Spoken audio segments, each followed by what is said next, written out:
Welcome sa Tagalog Horoscope, ang iyong gabay sa pang-araw-araw na buhay. Hatid namin ang pinakadetalyadong horoscope na magsisilbing gabay mo sa pera, trabaho, pag-ibig, kalusugan, at swerte. Naway magtagumpay sa buhay ang lahat ng ating tagapakinig at subscribers sa buong mundo. Maraming salamat sa pag-subscribe at tanggapin ang siksik, liglig, at umaapaw na biyayang hatid ng Tagalog Horoscope. Ito ang iyong pang-araw-araw na horoscope para sa Virgo para sa ika-22 ng Abril, 2025. Sa araw na ito ng Earth Day, ikaw ay nahuhulog sa isang kalagayan ng tahimik na pagmumuni-muni at masusing pagmamasid.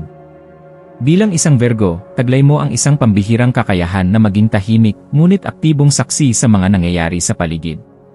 Ang iyong pandama ay likas na sensitibo sa maliliit na pagbabago sa enerhiya ng kapaligiran mula sa timpla ng mga salita ng ibang tao, tono ng kanilang boses, galaw ng kanilang katawan, hanggang sa hindi masabing damdamin na kumakapit sa pagitan ng mga katahimikan. Sa araw na ito, hayaan mong gabayan ka ng kaloob na ito habang pinagninilayan mo ang bigat ng damdaming nasasaktan at kung paanong ang pagiging maramdamin ay may impluensya sa iyong mga iniisip, desisyon, at pakikitungo sa ibang tao. Ang damdaming nasasaktan ay isang karanasang laganap ngunit madalas hindi inaamin ng marami. Ngunit ikaw, sa iyong lalim ng pag-unawa, ay pinapalayang suriin ito ng may katapatan sa sarili. Sa tuwing ikaw ay nakararamdam ng pagkapahiya, pagkabigo, o pagkainsulto, hindi mo lamang ito nilalamon, ikaw ay tumitigil, nagmumuni, at sinusubukang unawain kung saan ito nanggagaling. Ang kakayahang ito na magtanong at magnilay ay isang mahalagang sangkap sa paglago ng iyong emosyonal na katalinuhan. Ngayong araw, imbitahin mo ang sarili mong makinig ng mas malalim, hindi lamang sa sinasabi ng iba kundi sa kung ano ang ibinubulong ng iyong puso. Ano ang sinasabi ng bigat na yan? Ano ang itinuturo sa iyo ng sakit na yan? At paano mo maaaring gamitin ang aral na yan upang maging mas mapagkalinga sa iyong sarili at sa iba? Ang araw na ito ay tanda rin ng isang pag-alis mula sa isang bagay na matagal mo nang nakasanayan. Marahil ito ay isang ugali, relasyon, paniniwala, o pangarap na matagal mong pinanghawakan. Sa pagkakataong ito, nararamdaman mong handa ka ng bitawan ito, hindi dahil sa ito'y walang halaga, kundi dahil sa ito'y naglingkod na ng layunin sa iyong buhay. Ang proseso ng paglaya ay maaaring masakit sa simula, puno ng kalungkutan at kawalang katiyakan, ngunit sa gitna ng prosesong ito ay naroroon ang tunay na biyaya, ang kalayaan. Sa bawat pagtatapos ay may simula. Sa bawat pagbitaw ay may puwang na nabubuo para sa panibagong karanasan, panibagong koneksyon, at panibagong pananaw sa buhay. Ngayong araw, ang iyong isipan ay mapupuno ng mga orihinal na ideya na maaaring ikagulat mo pa mismo. Ang iyong kaisipan ay parang bukal ng inspirasyon, na sa bawat sandaling tahimik kang nagmamasid, ay bigla na lamang babaha ng malilikhaing damdamin at pananaw. Mahalaga na bigyang halaga ang mga ideyang ito, mga biglaang bulong ng malikhaing lakas na dumarating hindi bilang ingay, kundi bilang mapayapang alon ng kaliwanagan. Gumamit ng panulat o talaan upang isulat ang mga ito, kahit sa pinakamaliliit na anyo.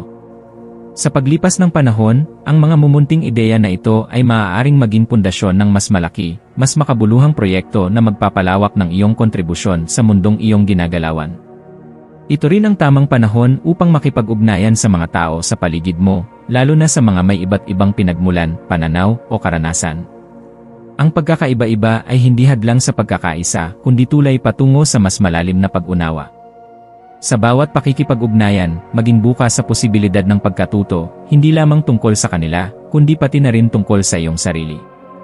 Kapag ibinahagi mo ang iyong saloobin, huwag mo itong gawing pader, kundi tulay na maaaring daanan ng pag-unawa, pagtanggap, at kapwa-paggalang. Ang bawat salitang may kababaang loob, bawat tanong na may interes, bawat pakikinig na may puso, lahat ng ito ay nagsisilbing paanyaya sa paglago at pagbabago. Sa mas malalim na aspeto ng iyong buhay, maglaan ng oras sa iyong personal na kabutihan. Isang bagay ang malinaw ngayon, hindi mo kailangang laging ayusin ang lahat o intindihin ang damdamin ng iba ng higit sa sarili mo.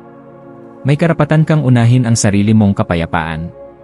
Ang iyong tahanan, pisikal man o emosyonal, ay kailangang maging isang lugar ng pagpapahinga, hindi ng tensyon. Sa usaping pinansyal, maging mas mapanuri at huwag magpadalos-dalos sa paggastos. Baka may biglang pumasok na gastos na hindi mo inaasahan. Sa trabaho, pahalagahan ang kooperasyon at bukas na komunikasyon. Ang iyong mga ideya ay may halaga, ngunit higit pa rito, ang iyong kakayahang makinig ay magbubukas ng mas malawak na tiwala mula sa iyong kapaligiran. Ang iyong maswerteng kulay ngayon ay oliba, isang kulay na sumisimbolo ng balanse, katahimikan, at paghilom. Ang mga maswerteng numero mo ay 3, 11, at 22. Ang maswerteng gawain ngayon ay ang paglilinis ng iyong personal na espasyo, maliit man ito o malaki. Ang bawat kalat na iyong nililinis ay isang representasyon ng emosyon o alaala na binibitawan mo rin.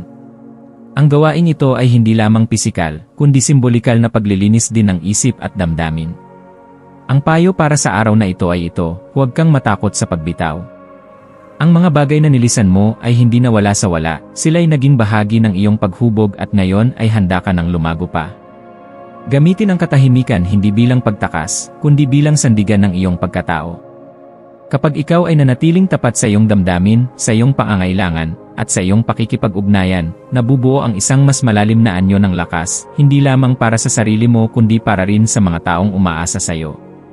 Sa pagtatapos ng araw na ito, damhin mo ang katahimikan ng iyong paglalakbay.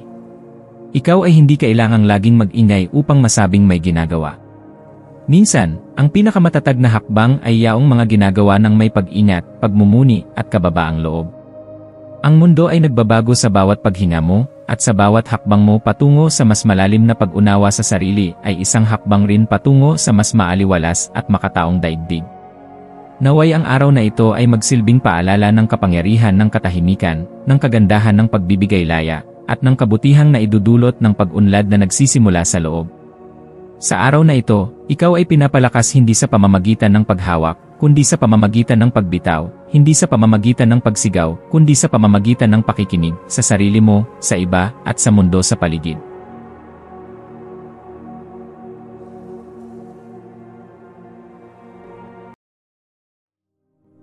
Tayo ay magkaroon ng kaunting sandali upang ipagdasal ang lahat ng mga dalangin ng ating mga subscribers, na sana'y matamo nila ang kanilang mga pinapangarap sa buhay, magandang trabaho, mabuting kalusugan, payapa at masayang pamumuhay, at siksik, liglig at umaapaw na biyaya at kayamanan.